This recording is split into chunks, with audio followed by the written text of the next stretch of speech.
Hello, it's me, Henry Keane, and UATV English is online and in the air. And tonight we have a guest, Shafquat Rabbee, Bangladeshi American political columnist, who has been writing critical articles about this government for more than 10 years.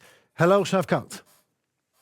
Thanks for having me. Yeah, well, it's a pleasure. We don't know anything about what's going on right now in Bangladesh. Please talk us through what's up, what's the mess, what's the riot about? All right. So the first thing that I would say, which should be very familiar to you guys, Bangladesh over the last 16 years under this government, which just collapsed a few days ago, the Hasina government, became a very much like a Russian political system under Vladimir Putin. So this prime minister, former prime minister Sheikh Hasina, was very close to the Putin regime. She has done several significant business deals with the Russians, and politically, her inspiration of the style, the totalitarian style of governance that she espoused, was very much like what you guys are facing over there in Ukraine, regarding your relationship with Russia. So that's a familiar tone for you guys. But Sheikh Hasina is Bangladesh's longest serving prime minister. She's actually the longest serving female head of state throughout the world. Nobody served this long. Her regime was known for brutality. It was known for corruption. It did deliver some economic growth for Bangladesh. That was the main marketing strategy for the regime.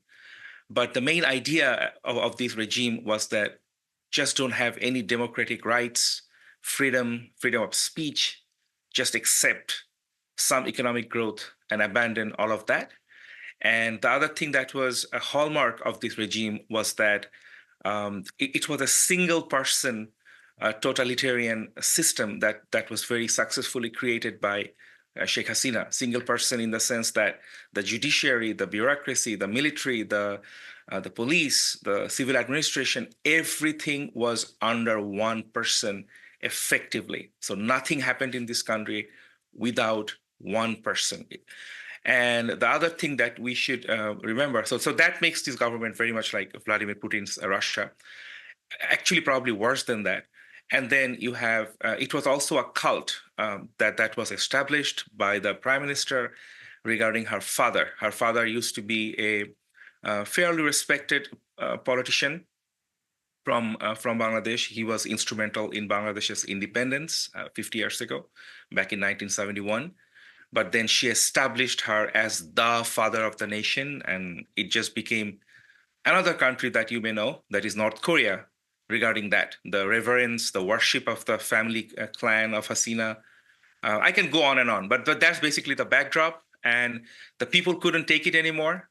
And a new generation of people, mostly teenagers and Well, exactly. people in there. Please pardon me for interrupting you. This is the young generation who invested their power, the effort, the energy to stop her, right? I mean, it started all with a student protest. Is that right? That is right, because what has happened over the last 16 years is that Hasina systematically eliminated all her rivals, all her peers. Her main opposition leader was in house arrest, just like Russia, for like last 16 years. Her son, meaning the opposition leader's son, is in exile in London, again for another 17 years, I guess.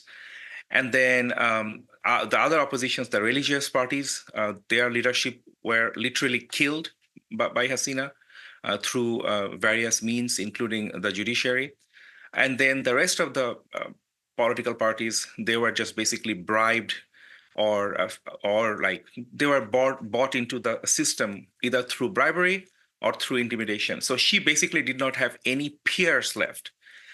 People of her age, which is 70 or 60 years of old, most of those people just gave up challenging her. Yes. Underneath that system, there is this whole new generation who grew up without ever seeing an election, without ever seeing almost any political participation. So that is the generation that grew up under her, literally under her over the last 16 years.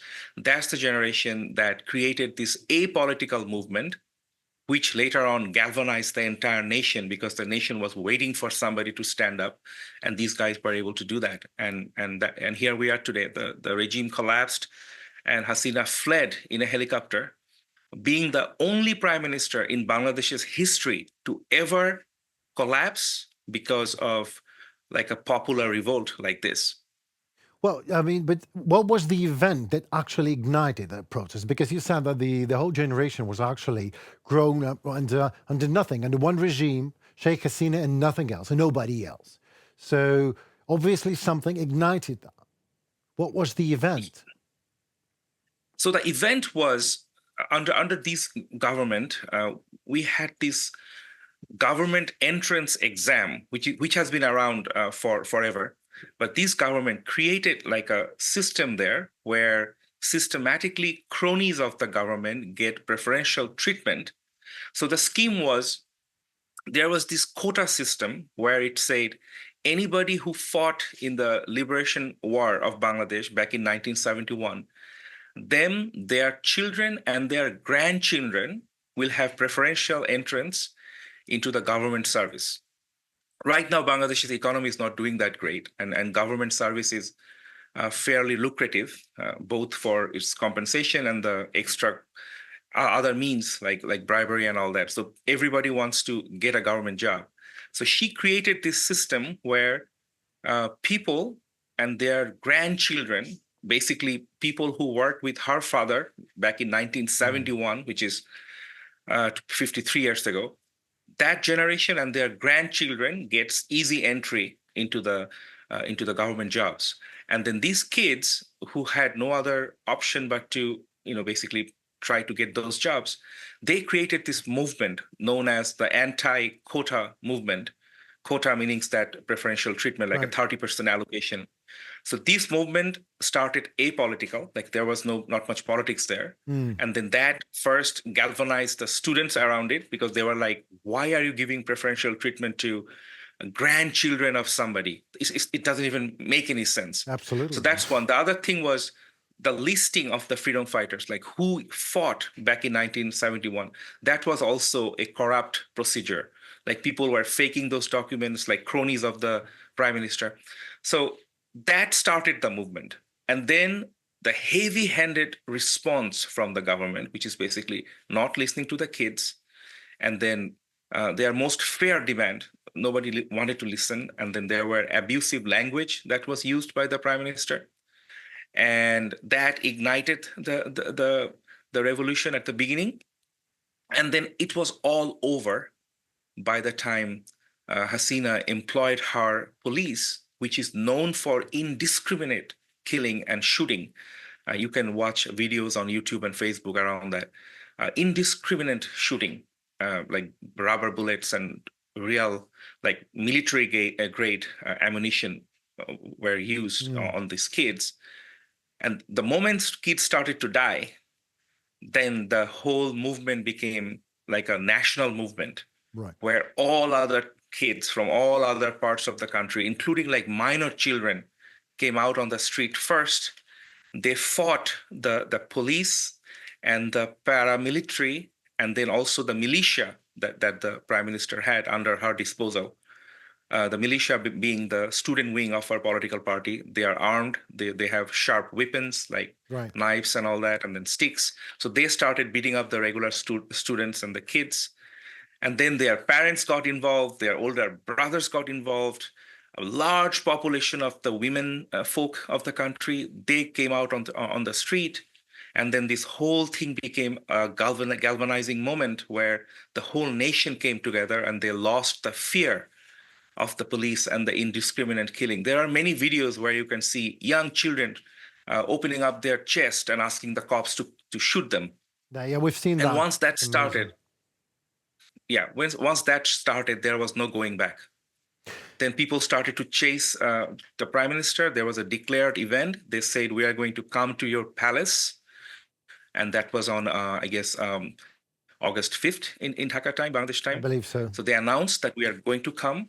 And they came within 45 minutes, walking distance to the prime minister's property, according to latest reports that we are reading right now.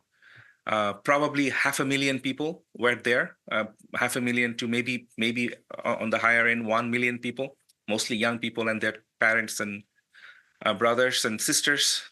The other thing I should mention, this is not a political event for one singular political party. It was a very broad-based participation. There were the National seculars there, movement. the communists there, the mainstream parties were there, the Muslim people were there, Hindus were there. It was a very broad-based coalition, and that made it impossible for the prime minister to quell and silence. So I would love to see the same event igniting young people in Russia, which is very unlikely to happen, if you ask me. But what now, Shafquat? What's going on? What is going to happen, do you think? So the country right now is calm, but there are still sporadic violence going on, particularly because there are some lootings, which is very unfortunate. And there are some total breakdown of law took place over the first 24 hours. But now we are sensing that some sense of normalcy is coming back. The police stations are still empty because the people were beating up the cops, looting their equipment from the police station. So that's bad. The law and order is gradually coming back to the country. There are some incidences of anarchy, of course. But the good news is Bangladesh's most known personality internationally, he is Dr. Muhammad Yunus. He's a Nobel laureate. He has been appointed the basically the de facto Right. prime minister. It is known as the chief advisor. So he has been appointed that position, and then the military, of course, took over the power. But it will be under a civil administration that the country will be governed going forward. We still do not know the contours of that government because all we know is the chief, which is Muhammad Yunus. He's a well-respected personality across the world, and he's going to now create a cabinet, like a group of ministers, or they call them advisors during situations like this. So those advisors will be selected over the next maybe 48 hours, and then gradually they will be working towards an election. But there are talks right now across the society in Bangladesh that we do not want an election in like next 2 months or 3 months. You guys need to fix this bureaucracy, this judiciary, this police, fix them a little bit first, reform them, and only then have like a election maybe in 6 months or so. Right. Well, that sounds like a very wise decision. And also, if I may, when I'm listening to you, I feel that energy of optimism.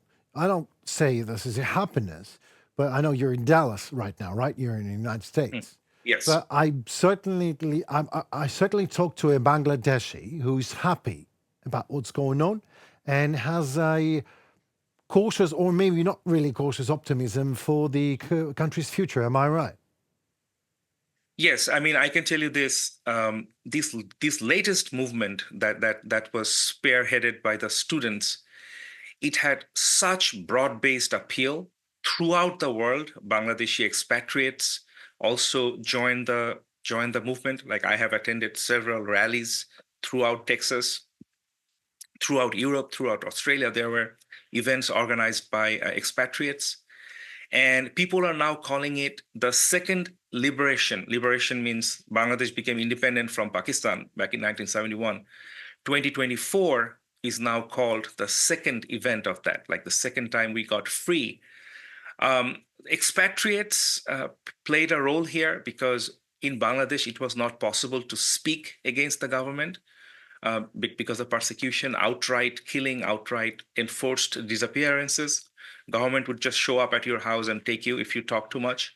So we played a role. People like us played a role in this collapse, but it was obviously a propaganda or a minor role outside of the country. The main event took place in Bangladesh by the students and the people, and everybody is happy. I mean, if you do a poll, there are not many polls in Bangladesh because of the regime. They killed all opinion polls. But if you have credible polls, I would say it would be maybe 90% of the people who will say they are extremely happy and they feel liberated right now. Well, Shafquat, thank you so very much for your time and for your experience and for that feeling that maybe one day Russia can be the same free of Putin. I don't believe that, but I really want it. So I wish all the luck in the world to Bangladesh, and I wish a new government really does what it takes to take Bangladesh on the new level. Thank you so much. Thanks for your time. Thank you so very much for being with us, Shafquat.